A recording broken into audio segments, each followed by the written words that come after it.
Welcome to the Potterblog site, September 25th, approximately 11:30 in the evening. Background radiation is high. It's one of the reasons why we're taking a reading out here. Airborne readings have gone up. It's been raining pretty much since 9 o'clock. Very high background reading here.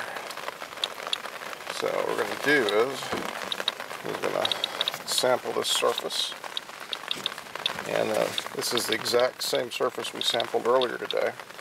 Our first reading from 1 o'clock this afternoon was 10x over background. Our reading from approximately 5 p.m. was 20x over background. The difference being the 1 o'clock reading was from a rain shower, the last heavy rain, but it was still a shower, wasn't a strong thunderstorm. The 5 o'clock reading was from heavy storms, and these are also heavy storms that are still ongoing here. So these actually been some tornadic storms that came through here. The tornadic storms reach higher into the atmosphere and therefore pull down more Fukushima radiation. We actually also had our airborne alert live radiation detector alarm after a lightning strike from a gamma ray pulse that came out of a lightning strike. That's a very interesting phenomenon because lightning can release a large amount of gamma rays, and that can result in photo fission, which can turn heavy elements that are airborne, cause them to fission and make them into new radioactive elements. So we're at 36 times background, 37 times background.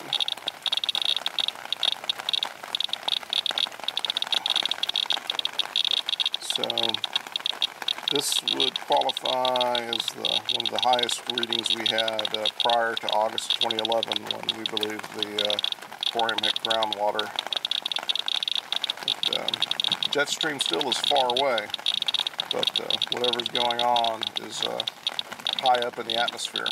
We suspect if we'd be under the jet stream, we'd probably be under over 100 times background easy now.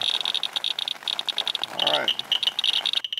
Welcome to the Potterblog site. It is 11:37 p.m., September 25th, 2012.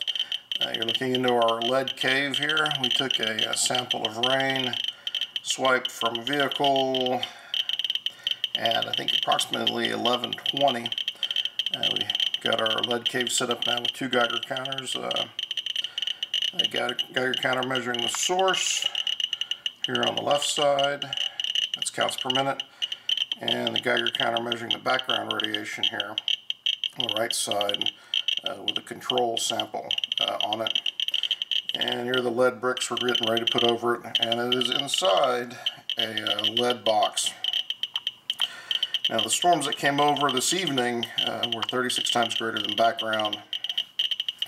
Had a few gamma ray bursts from gamma and X-ray bursts from lightning that was near, which we registered in our live full-time outdoor radiation monitor. One interesting thing about this that you won't see anywhere else is that we actually measure background simultaneously with the sample, so we can detect long half-life radiation. A lot of people go looking for needle in haystacks and try to identify specific isotopes, but a lot of this stuff is lower level, but it accumulates over time, especially in bottomlands based on the way the rain drains.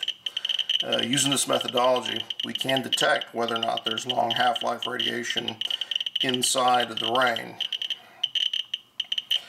It's methodologies that other people will miss, or will claim that there's nothing there. What we discovered so far is that the long half-life radiation is proportional to the short half-life radiation. So if we get a high short half-life reading, usually we get a higher, longer half-life reading. And one other thing we noticed is we did have one reading where there was no indication of long half-life radiation, and that was from a rainstorm where the jet stream was broken up and not overhead. And one thing that could cause that is that the short half-life radiation seems to come from we believe, radon that's bubbled out of the ground in Fukushima, naturally high levels of radon in the Japanese groundwater. They hit the corium, they heat up, and it releases naturally radioactive steam into the air. Along with that naturally radioactive steam is the radioactivity from the corium itself going up in the air. The radon products, though, the radon is gaseous.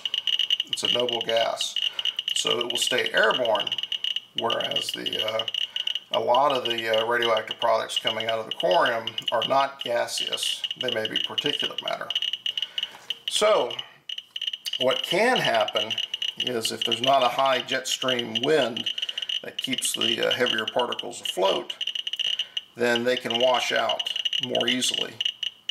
So it is possible, and we've at least documented it once, where we'll have radiation, short half-life radiation, and no long half-life radiation. And we believe that means that it was washed out elsewhere. And the rain doesn't usually wash out the gaseous component, at least in a way we can detect. So we'll see what happens this evening. And we'll do some longer-term tests here with this several days. And we'll see if we can detect any indication of photofission occurring as a result of the gamma ray burst coming out of the lightning. Good night.